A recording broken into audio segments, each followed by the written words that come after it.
Welcome to the National University online class. During this pandemic, I feel proud to be the part of this National University online video class lecture as a resource person. Please maintain the health rules. Today, I am Mr. Muhammad Hafiz Al Asad, Assistant Professor, Mirpur College, Dhaka, under National University. I delivered my lectures for finance and banking subjects, BBA Honors Program. My course is Financial Management, Lecture 9, and my titles of lecture is Capital Market Financing. At first, I delivered my lecture plan. So, my lecture plan is: what is financial market, types of financial markets, different methods of issuing new securities, what is a right issue, initial public offering, that means IPO, types of long-term debt investment, what is preferred stock, what is common stock, what is bond refunding, and some mathematical problems and its solution. So at first I discuss what is financial market. So financial market, where financial assets are traded or exchanged from one hand to another, is called financial market. That is, financial market হলো যেখানে financial asset সমূহ একজনের কাছ থেকে আরেকজনের নিকট হাত বদল হয়, সেটাই হচ্ছে ফাইন্যান্সিয়াল মার্কেট। এখন ফাইন্যান্সিয়াল অ্যাসেটস গুলো আসলে কি, এটা আমাদেরকে জানতে হবে যে এইটা আমাদের হাত বদল হচ্ছে, তাহলে এই ফাইন্যান্সিয়াল অ্যাসেটস আসলে আমাদের কি জিনিস। ফাইন্যান্সিয়াল অ্যাসেটস হচ্ছে share, debenture, bonds, derivatives, currencies, এই জিনিসগুলা। এটার বাহিরেও আরো কিছু আছে। সো এই অ্যাসেটসগুলা যখন একজনের হাত থেকে আরেকজনের হাতে লেনদেন করা হয় বা এক্সচেঞ্জ করা হয় অথবা পরিবর্তন করা হয়, তখন সেটাকে আমরা ফাইন্যান্সিয়াল অ্যাসেট বলি। এখন এই ফাইন্যান্সিয়াল অ্যাসেটসের সংজ্ঞা দিতে গিয়ে ভ্যান হর্ন বলেন, এই ফাইন্যান্সিয়াল মার্কেটস আর all institutions and procedures for bringing buyers and sellers of financial instruments together. সুতরাং আমরা বলতে পারি financial market refers to a place, financial market একটা place where creation and trading of financial assets such as share, debenture, bonds, derivatives, currencies, etc. take place. It plays a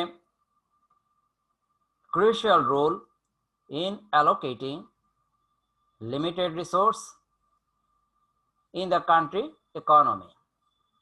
It acts as an intermediary between the savers and investors by mobilizing funds between them. তাহলে হলো এটা তোমার যে financial assets গুলা, এগুলা কোনো একজন নির্দিষ্ট পক্ষের নিকট হস্তগত হয়ে থাকবে না, এটা এক পক্ষ থেকে আরেক পক্ষের নিকট হ্যান্ড ওভার হবে। এতে তোমার আমাদের যে অ্যাসেটগুলা সেগুলা মোবিলাইজ করবে, সো অর্থনীতিতে তোমার অনেক উন্নয়ন সাধন করবে। তাহলে ফিনান্সিয়াল মার্কেট যেখানে আমরা ফিনান্সিয়াল অ্যাসেটস সমূহ লেনদেন করব, সেটাকে আমরা ফিনান্সিয়াল মার্কেট হিসেবে ট্রিট করব। So next, types of financial market. Financial মার্কেটের প্রকারভেদ আমরা এখন আলোচনা করব। টাইপস অফ ফিনান্সিয়াল মার্কেট, এখন আমরা ফিনান্সিয়াল মার্কেটের প্রকারভেদ নিয়ে আলোচনা করব। তাহলে আসো, ফার্স্ট ওয়ান, ফিনান্সিয়াল মার্কেটকে কয় ভাগে ভাগ করা হয়? তাহলে প্রধানত ফিনান্সিয়াল মার্কেট আমরা দুই ভাগে ভাগ করে থাকি। First one is capital market, second one money market.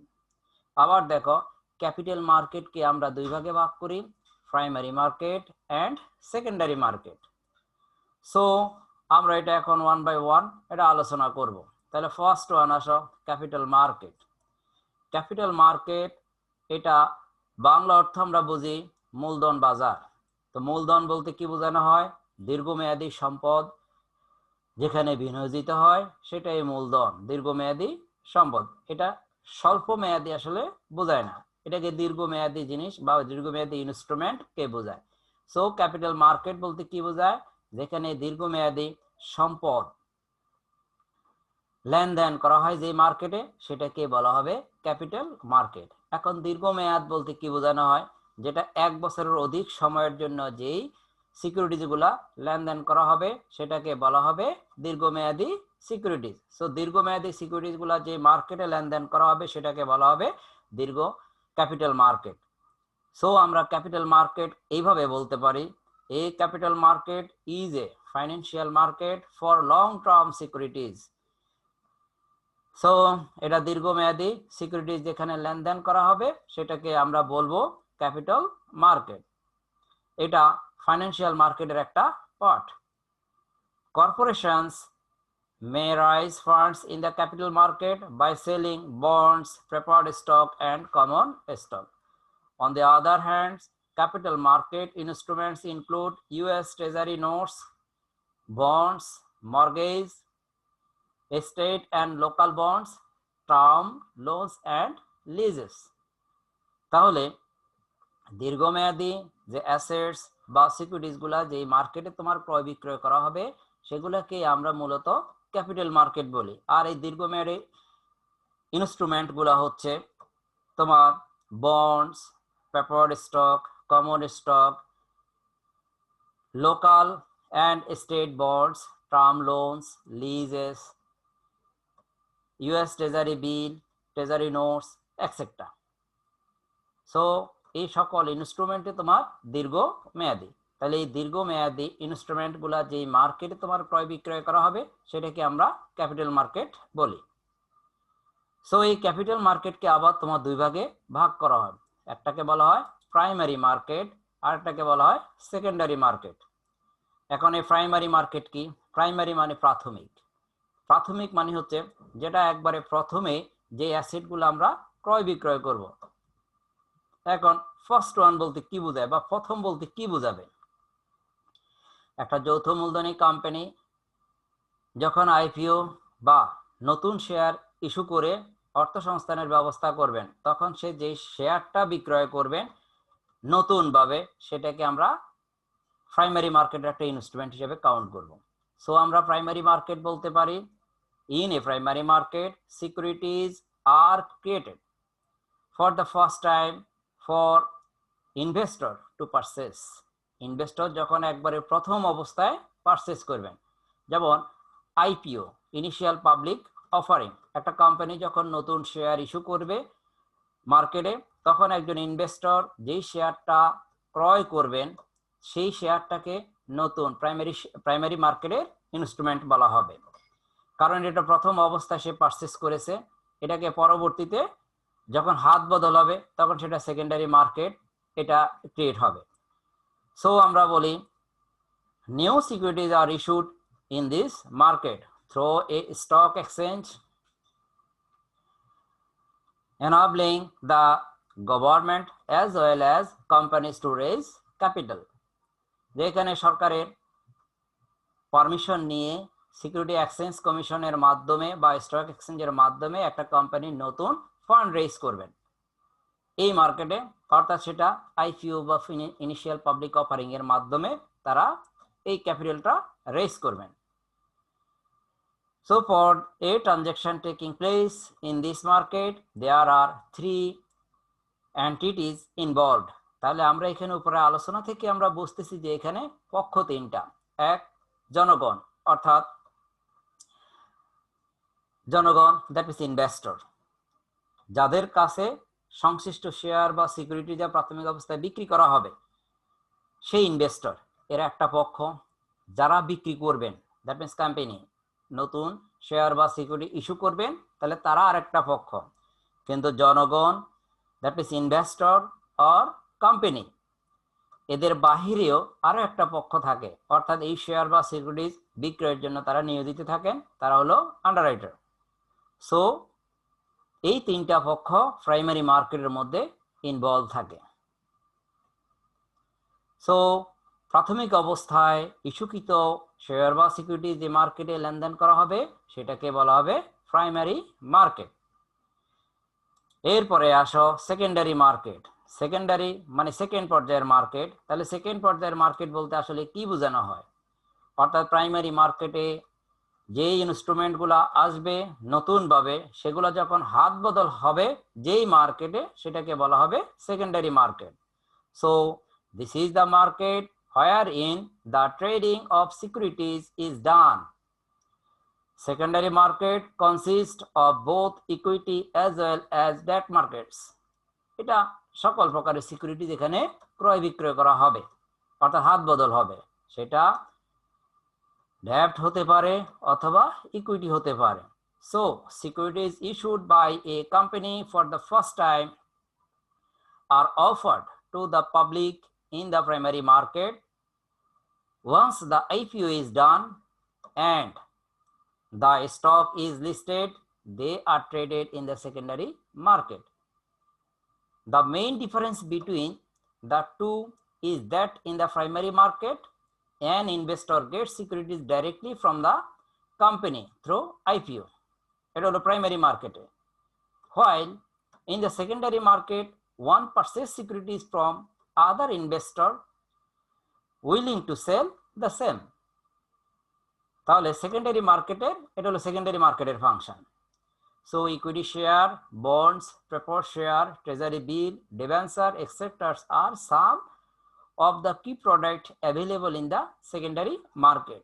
এগুলো প্রথমে প্রাইমারি মার্কেটে ইস্যু হবে আইপিওর মাধ্যমে, তারপরে সেটা সেকেন্ডারি মার্কেটে ক্রয় বিক্রয় করা হবে বা হাত বদল হবে।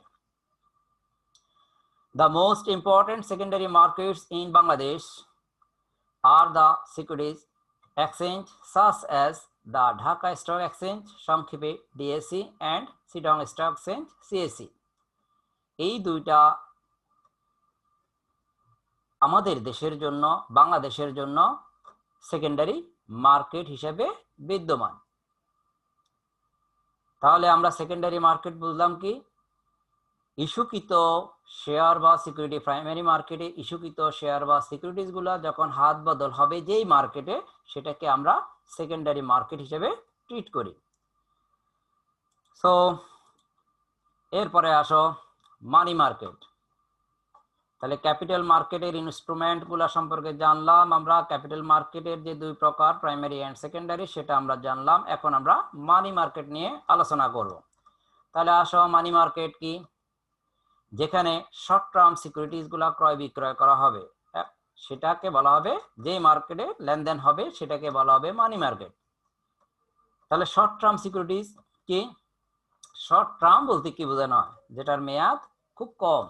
এখন খুব কম কম বলতে কত বোঝানো হচ্ছে? সর্বোচ্চ 1 বছর। তাহলে 1 বছর বা তার চেয়ে কম সময়ের জন্য যেই সিকিউরিটিজ গুলা লেনদেন করা হবে, ক্রয় বিক্রয় করা হবে কম সময়ের সিকিউরিটিজ গুলা, সেটাকে বলা হবে কি? সেটা যে মার্কেটে লেনদেন করা হবে সেটাকে বলা হবে মানি মার্কেট। তাহলে এখন আমরা মানি মার্কেট সম্পর্কে বলতে পারি। Money market basically refers to A section of the financial market where the financial instruments with high liquidity and short-term maturities are traded. So money market has become a component of the financial market for buying and selling of securities of short-term maturities 1 year or less, such as treasury bill and commercial papers. Over-the-counter trading is done in the money market and it is a wholesale process. So it is used by the participant as a way of borrowing and lending for the short terms. তাহলে মানি মার্কেটে মূলত স্বল্প মেয়াদী ইনস্ট্রুমেন্টগুলো ক্রয় বিক্রয় করা হয়। এই ক্ষেত্রে তোমার হাইলি লিকুইডেড প্রোডাক্ট এবং এটার মেয়াদও শর্ট টার্ম হতে হবে। এই ধরনের যে ইনস্ট্রুমেন্টগুলো এখানে ক্রয় বিক্রয় করা হবে, তাহলে এই মার্কেটটাকে তোমার মানি মার্কেট বলা হবে। সো মানি মার্কেট কনসিস্ট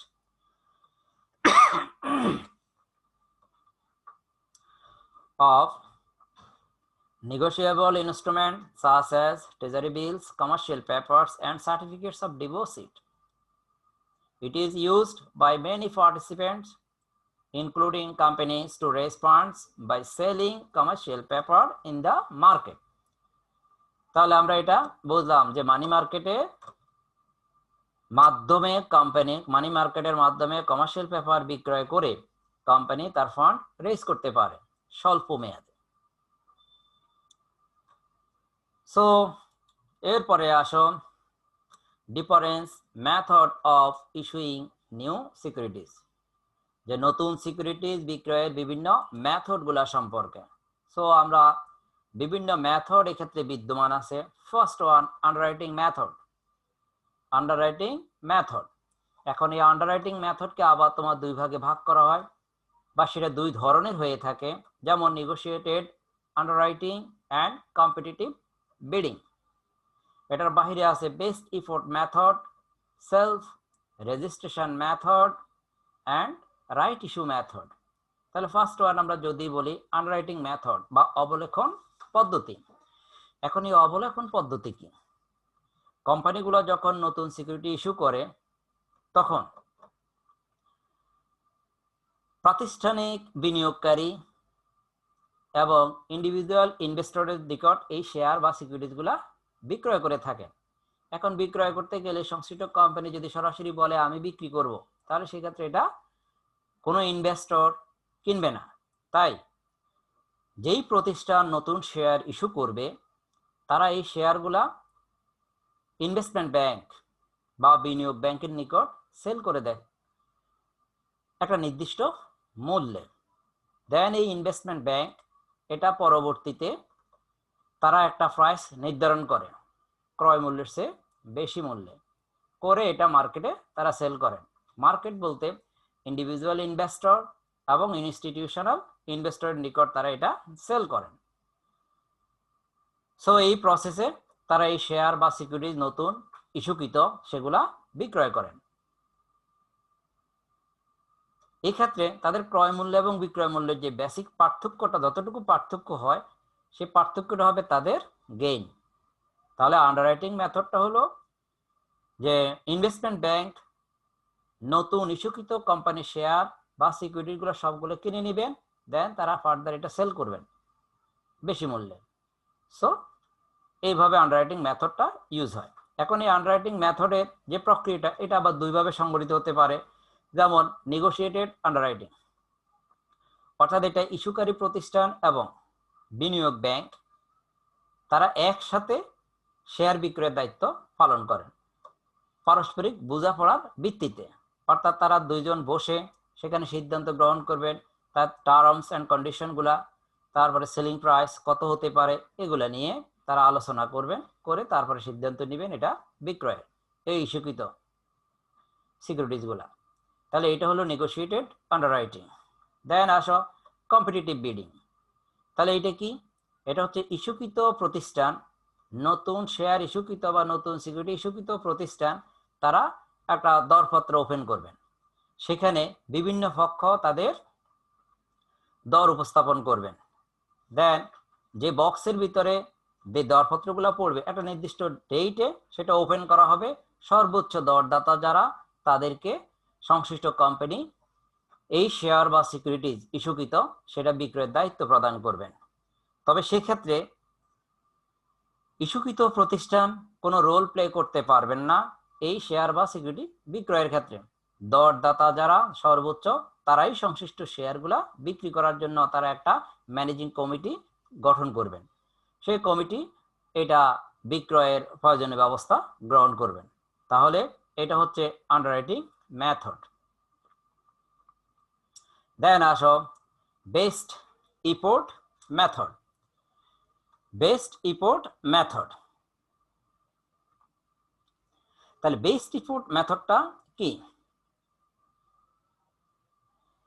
এটা হচ্ছে আন্ডাররাইটিং এর মতোই, তবে আন্ডাররাইটিং এর ক্ষেত্রে বিনিয়োগ ব্যাংক সংশ্লিষ্ট শেয়ার বা সিকিউরিটিজ এদের বিক্রয়ের দায়িত্ব গ্রহণ করেন, অর্থাৎ তারা আগে এটা ক্রয় করে নেন, পরবর্তীতে বিক্রয়ের দায়িত্ব গ্রহণ করেন। কিন্তু বেস্ট এফোর্ট মেথডে সংশ্লিষ্ট ইনভেস্টমেন্ট ব্যাংক সংশ্লিষ্ট ইস্যুকৃত নতুন শেয়ারগুলা বিক্রয়ের দায়িত্ব গ্রহণ করে না।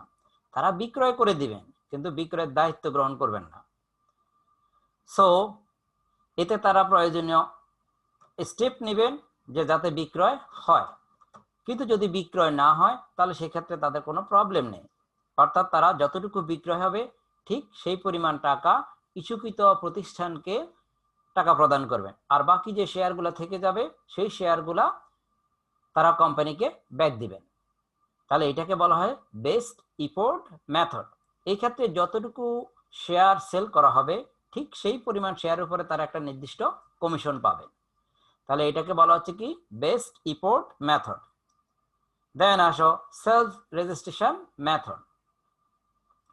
কোম্পানি একটা নির্দিষ্ট সময়, এটা সাধারণত 2 বছর হয়ে থাকে, এই সময়ের ভিতরে তারা নতুন শেয়ারগুলা সেল করবেন।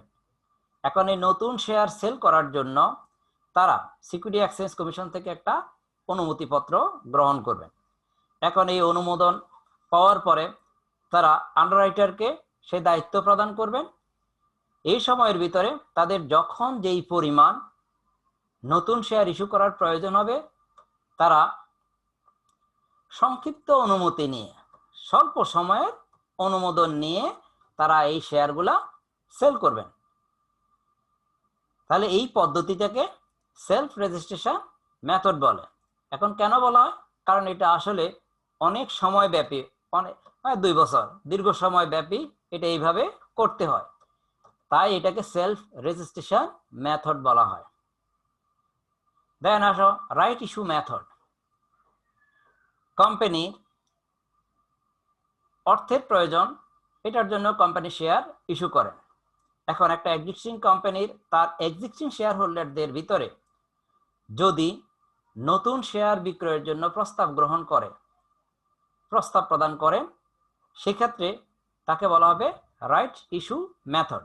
অর্থাৎ কোম্পানির বর্তমান যে শেয়ার হোল্ডার আছে তাদেরকে একটা অপরচুনিটি প্রদান করা, যে আপনাদের যাদের হাতে, সে একটা উদাহরণ হিসেবে বলা যায় যাদের হাতে 2টা শেয়ার আছে সে নতুন করে একটা শেয়ার পেতে পারেন। সেক্ষেত্রে সাদা প্রদান করতে হবে একটা নির্দিষ্ট অ্যামাউন্ট, যেটা অবশ্যই মার্কেটে যে প্রাইস আছে সংশ্লিষ্ট শেয়ারের তার থেকে কম হবে। তাহলে এরকম একটা অপরচুনিটি তাদেরকে দেওয়া যায়, আর এই মেথডটাকে বলা হয় রাইট ইস্যু মেথড। তাহলে আমরা method of issuing new securities এটা সম্পর্কে জানলাম। দেন আসো হোয়াট ইজ এ রাইট। তাহলে অধিকার কি? অধিকার হচ্ছে একটা পুরাতন ফার্ম বা পুরাতন কোম্পানি যেই শেয়ার হোল্ডাররা আছে নতুন শেয়ার যেটা ইস্যু করা হবে তাদেরকে একটা অধিকার প্রদান করা, সেটাই হচ্ছে তোমার রাইট, অধিকার। সো তাদের প্রতি যদি আমি শেয়ার ইস্যু করি তখন সেটাকে বলা হবে রাইট ইস্যু। এখন এটাকে আমরা এইভাবে বলতে পারি, a rights issue is a way by which a listed company can raise additional capital. However, instead of going to public, the company gives its existing shareholders the right to subscribe to newly issued share in proportion to their existing holdings. For example, 1:4 rights issue means an existing investor can buy 1 extra shares for every 4 shares already held by him or her. Usually the price at which the new share are issued by way of right issue is less than the prevailing market price of the stock. In example, the shares are offered at a discount. So আমরা এখান থেকে বুঝলাম কি, এটা হলো যে company যারা বর্তমান শেয়ার হোল্ডার আছে তাদেরকে আমরা অধিকারটা প্রদান করব যে যার হাতে 4টা শেয়ার আছে তাকে আমি নতুন করে একটা শেয়ার ক্রয় করার সুযোগ দেব, কিন্তু সেক্ষেত্রে এটার প্রাইসটা নির্ধারিত হবে অবশ্যই মার্কেট প্রাইসের চেয়ে কম। তাহলে এটা হলো তোমার রাইট ইস্যু। তাহলে আমরা রাইট ইস্যু সম্পর্কে জানলাম। এখন আসো ইনিশিয়াল পাবলিক অফার। এটা কি? ইনিশিয়াল পাবলিক অফার হচ্ছে প্রাথমিক অবস্থায় যখন একটা কোম্পানি নতুন শেয়ার বা সিকিউরিটি যখন লঞ্চ করবে, ডিক্লেয়ার করবে, তখন সেটাকে বলা হবে ইনিশিয়াল পাবলিক অফার। প্রাথমিক অবস্থায়, নতুন অবস্থায় যখন নতুন শেয়ার ইস্যু করবে, কোম্পানির অর্থের প্রয়োজন হতে পারে, সেই অর্থ সংস্থানের জন্য তারা পাবলিকলি নতুন শেয়ার ইস্যু করার জন্য একটা অবস্থান বিশ্লেষণ করবেন, তখন সেটাকে আমরা ইনিশিয়াল পাবলিক অফারিং বলবো। তাই ইনিশিয়াল পাবলিক অফারিংকে আমরা এভাবে বলি, an initial public offering or stock market launch is a type of public offering where shares of stock in a company are sold to the general public on a securities exchange for the first time. প্রথমে, through this process a private company transforms into a public company. অর্থাৎ private company যখন তোমার public কোম্পানিতে রূপান্তরিত হতে চায়, তখন তারা প্রাথমিক অফারিং অর্থাৎ ইনিশিয়াল পাবলিক অফারিংটা করে থাকে নতুন শেয়ার ইস্যুর জন্য। So the proceeds from the sales of stock share in an initial public offering provide the issuing company with capital. For this reason, many startup companies issue IPO because they are seeking a source of capital to fund growth. So IPO are introduced to the market by an underwriting investment bank. In addition, the underwriter helps the issuing company to settle on the price at which the stock should be offered to investors. So আমরা বলি যে একটা company যখন নতুন share issue করবেন, সেটা হতে পারে প্রাইভেট কোম্পানি, তারা তাদের এটাকে পাবলিকে রূপান্তর করার সময় ফান্ডের জন্য তারা নতুন শেয়ার অফার করবে। আর এই নতুন শেয়ার অফার করতে গেলে সে সরাসরি অফার করতে পারবে না, তখন কোনো ইনভেস্টমেন্ট ব্যাংকের মাধ্যমে সেটা তারা সংগ্রহ করার চেষ্টা করবেন। এক্ষেত্রে আন্ডাররাইটার তারা বিদ্যমান থাকেন। সো ইনিশিয়াল পাবলিক অফারিংটা আমরা এখান থেকে বুঝলাম। এরপরে আসো টাইপস অফ লং টার্ম ডেপ্ট ইনস্ট্রুমেন্ট। তোমার দীর্ঘমেয়াদী ডেপ্টের ইনস্ট্রুমেন্টগুলো কি কি হতে পারে? যেমন ফার্স্ট ওয়ান, ডিবেঞ্চার অর্থাৎ দীর্ঘমেয়াদী ঋণপত্র, এটা একটা ইনস্ট্রুমেন্ট হতে পারে। তাহলে এটা হচ্ছে it is a long term unsecured debt instruments of a corporation. এটা আনসিকিউরড অর্থাৎ মানে এক্ষেত্রে সিকিউরিটি মেনটেন করে না, নর্মাল লোনের মতো এটা কাজ করে। Because debentures are not secured by any specific company's property. The debenture holders becomes a general creditors of the firm in the events of company liquidation.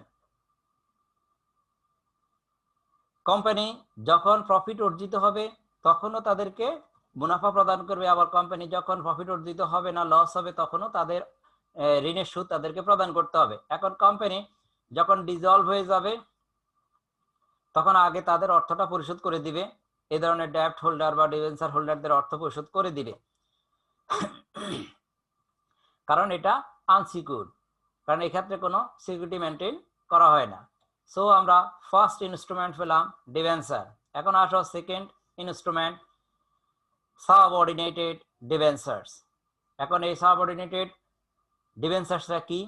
ডিবেঞ্চারটা হচ্ছে এটা যে বড় বড় ডিবেঞ্চার অর্থাৎ প্রথম শ্রেণীর ডিবেঞ্চার যারা, তারা তাদের প্রাপ্য অর্থটা সর্বপ্রথম প্রত্যাশা করে, তাদের প্রাপ্য মুনাফাটা বা ইন্টারেস্টটা সর্বপ্রথম প্রত্যাশা করে, কিন্তু এটার ব্যাকে কিছু ডিবেঞ্চার হোল্ডার্স আছে, তারা তাদের ইন্টারেস্ট বা ডিজলভ হওয়ার সময় লিকুইডিটি ক্রাইসিসের ক্ষেত্রে তাদের অর্থটা পরে প্রত্যাশা করে। অর্থাৎ যদি লিকুইডিটি থাকে তাহলে তারা প্রত্যাশা করে, আর যদি না থাকে তাহলে সেক্ষেত্রে তারা এটা প্রত্যাশা করে না। বাট প্রেফার্ড স্টক হোল্ডারদের আগে তাদের অর্থটা পরিশোধ করার প্রত্যাশা করে। এই ধরনের সিকিউরিটিজকে আমরা সাবঅর্ডিনেটেড ডিবেঞ্চার বলি। এটাকে জুনিয়র ডিবেঞ্চার বা জুনিয়র ডেপ্ট হিসেবে আমরা চিহ্নিত করি।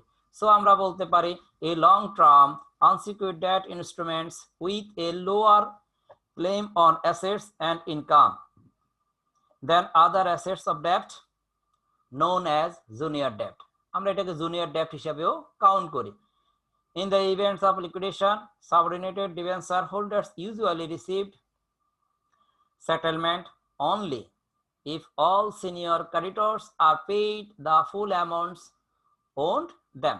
মানে তারা তাদের সম্পূর্ণ অর্থ পাওয়ার পরে তারপরে গিয়ে সাবঅর্ডিনেট বা জুনিয়র ডেপ্ট তারা তাদের অর্থ প্রত্যাশা করে, তবে অবশ্যই এটা প্রেফার্ড স্টকের আগে তারা প্রত্যাশা করবেন। দেন ইনকাম বন্ডস। ইনকাম বন্ডস হচ্ছে কোম্পানি যখন প্রফিট অর্জিত হবে তখন তার বন্ড হোল্ডারদেরকে তারা কোম্পানি ইনকাম প্রদান করবেন, এই ধরনের নির্দিষ্ট ইনকাম প্রদান করবেন। এই ধরনের বন্ডকে বলা হবে ইনকাম বন্ড। সো এই bond where the payments of interest is depends on sufficient earnings of the firms. ফার্মের পর্যাপ্ত পরিমাণে আর্নিংস এর উপর নির্ভর করবে তাদের ইনকাম, তবে এটাও অবশ্যই প্রেফার্ড স্টক হোল্ডারের আগে তারা প্রত্যাশা করে। দেন আসো জাঙ্ক বন্ড। যে বন্ডে তোমার সুদের হার উল্লেখ করা থাকে না এটাকে বলা হয় জাঙ্ক বন্ড। তাহলে এই ক্ষেত্রে এটা অনেক ঝুঁকিপূর্ণ কিন্তু রিটার্নও বেশি, অর্থাৎ এটা একটা নির্দিষ্ট মূল্যে দ্যাট মিনস ফেস ভ্যালুর থেকে কম মূল্যে এটা ক্রয় করবে, আর পরিশোধের সময় এটা ফেস ভ্যালু সম পরিমাণে অ্যামাউন্টে পরিশোধ করা হবে বা এটাকে প্রিমিয়ামে পরিশোধ করা হতে পারে। তাহলে এই ধরনের বন্ডকে বলা হবে জাঙ্ক বন্ড। দেন আসো কনভার্টেড বন্ড। এই বন্ডটা নির্দিষ্ট সময় অতিবাহিত হওয়ার পরে এটাকে এই বন্ড হোল্ডারদেরকে তোমার শেয়ার হোল্ডারে রূপান্তর করে নেওয়া হয়।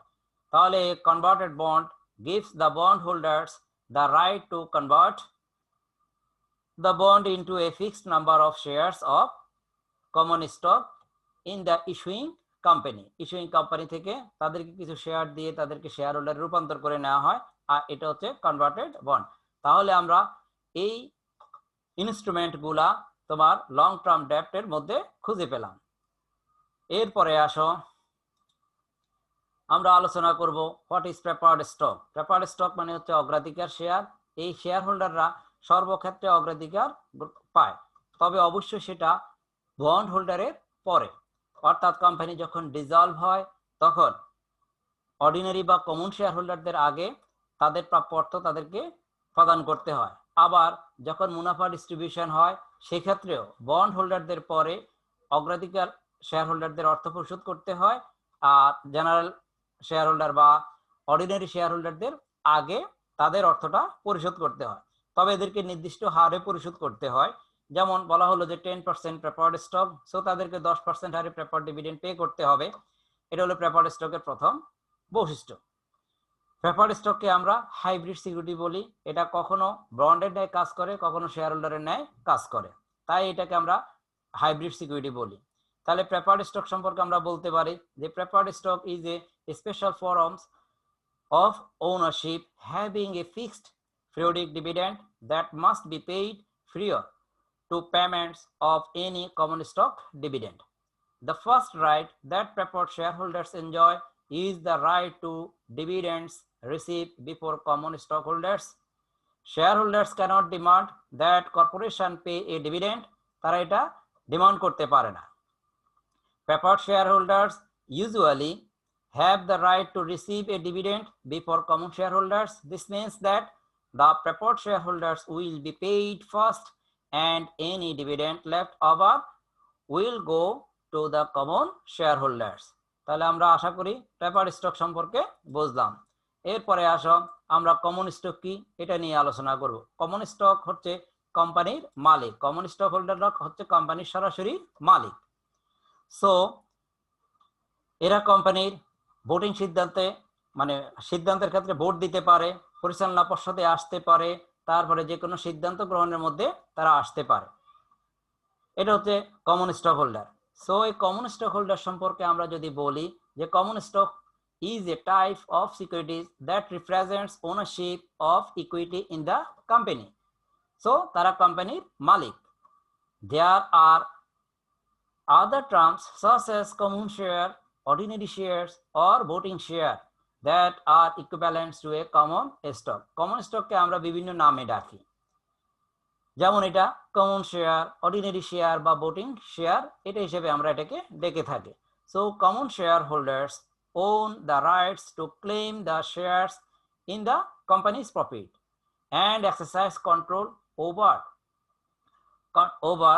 it by participating in the election of board of directors as well as in voting regarding important corporate policy.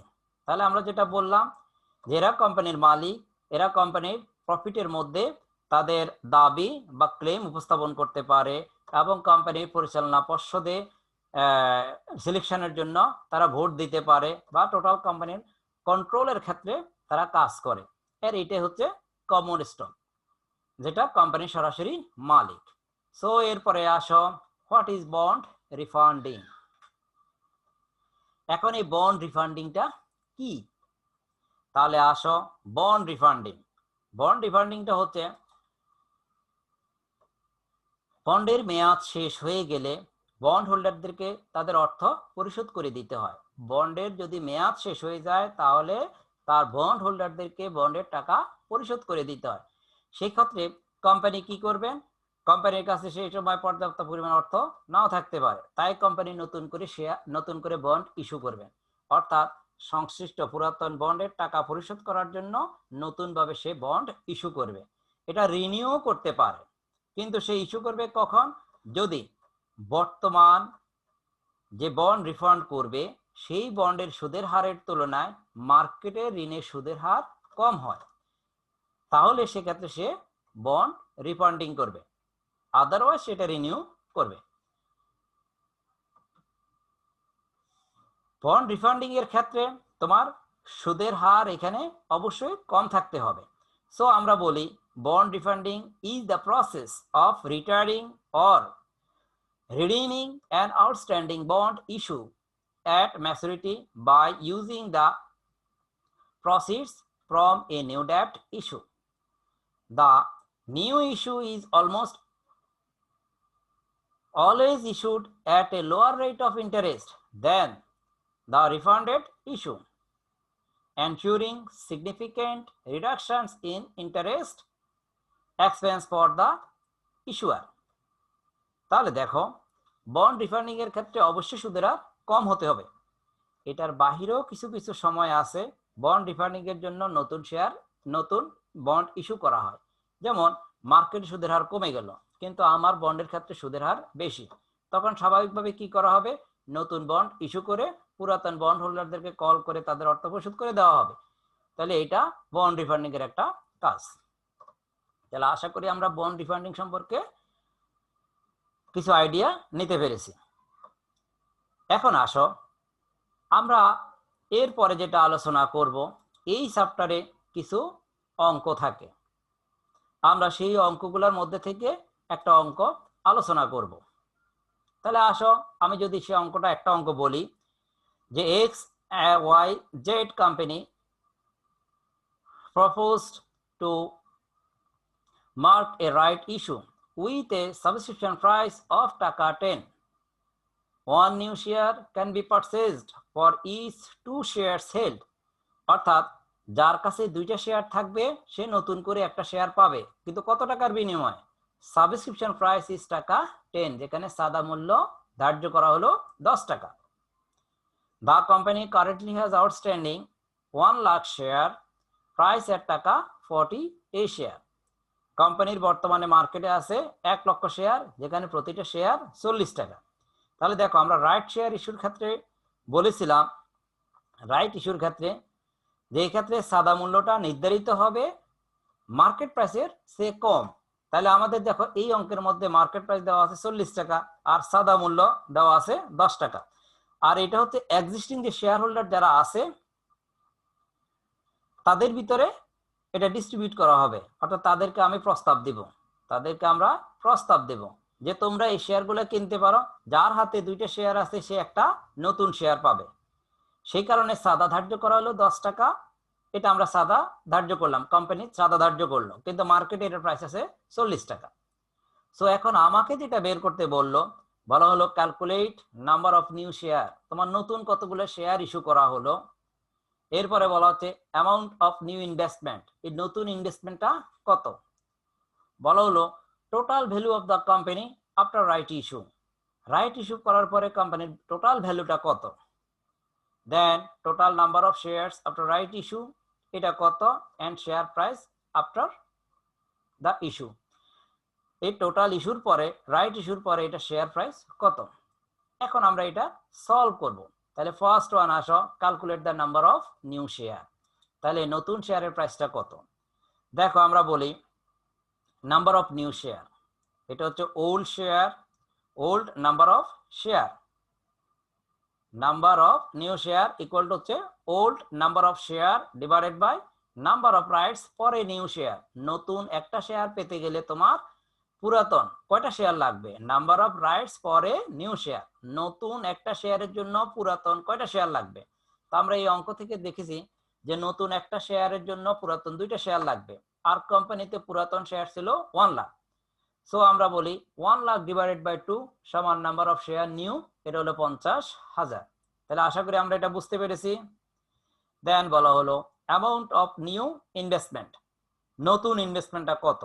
তাহলে এটা হচ্ছে new share into subscription price, যে নতুন একটা শেয়ারের জন্য তোমার সাদা হচ্ছে কত টাকা, 10 টাকা। সো এই 50,000 ইনটু 10, তাতে আমার এখানে আসতেছে 5 লাখ টাকা। সো নতুন শেয়ার, নতুন ইনভেস্টমেন্ট এটা হবে 5 লাখ টাকা। Then also total value of the company after right issue, right issue করার পরে কোম্পানির টোটাল ভ্যালু কত দাঁড়ালো। তাহলে দেখো আমার 1 লাখ শেয়ার ছিল 40 টাকা করে, প্লাস নতুন 50,000 শেয়ার ইস্যু করা হলো, সেটা কত করে, 10 টাকা করে। তাহলে নতুন ইস্যু করা হলো 50,000 শেয়ার 10 টাকা করে, আর পুরাতন ছিল 1 লাখ শেয়ার, সেটা ছিল 40 টাকা করে। তাতে আমাদের এখানে ক্যালকুলেশন করাতে আমাদের 45 লাখ টাকা এটা আসলো। Then number of share after right issue, এটা হচ্ছে old share plus new share. So আমাদের ওল্ড শেয়ার হচ্ছে 1 lakh plus new share 50,000, total 1,50,000 shares. Last one market value বা market price after issue, market price after issue. তাহলে market price after issue এটা কত, এটা হবে total value of the company, যেটা আমরা বের করছি এখানে কত, 45 lakh divided by total number of shares, তাতে আমাদের এখানে বের হলো কত, 1,50,000। সো আমরা ক্যালকুলেশন করলে পাই টাকা 30। তাহলে আমরা এখান থেকে জানলাম যে কিভাবে নতুন শেয়ার ইস্যু করা হবে এবং কোম্পানির ভ্যালু অফ ফার্ম এটা কিভাবে নির্ণয় হবে বা এটা কত আসবে, আমরা এখান থেকে এটা জানলাম। তাহলে এই চ্যাপ্টারে আমরা যে জিনিসগুলো জানলাম, সেটা যে জিনিসগুলো আমরা জানলাম সেটা হচ্ছে তোমার যে ফিনান্সিয়াল মার্কেট কি, ফাইন্যান্সিয়াল মার্কেট টাইপস কি, মেথড কি ইত্যাদি, আইপিও কি, লং টার্ম ডেট ইনভেস্টমেন্ট ইনস্ট্রুমেন্টগুলো কি, preferred stock, bond, refunding, common stock, এগুলো সম্পর্কে আমরা জানলাম। এই জিনিসগুলো তোমরা ভালো করে বাসায় বইয়ের সাথে মিলিয়ে দেখবে এবং পড়বে। আমি এখানে যে জিনিসগুলো নিয়ে আলোচনা করেছিলাম, এই জিনিসগুলা আমরা খান অ্যান্ড জেন ফিনান্সিয়াল ম্যানেজমেন্ট এই বই থেকে আমি এগুলা দেখেছি। সো তোমরা এই বইটাকে ফলো করতে পারো। এছাড়া তোমাদের যে basic test JC Van Horne financial management, সেটা ফলো করবে। তো সবাই ভালো থাকবে, সবাই ভালো থাকবে, সুস্থ থাকবে। সে পর্যন্ত আল্লাহ হাফেজ।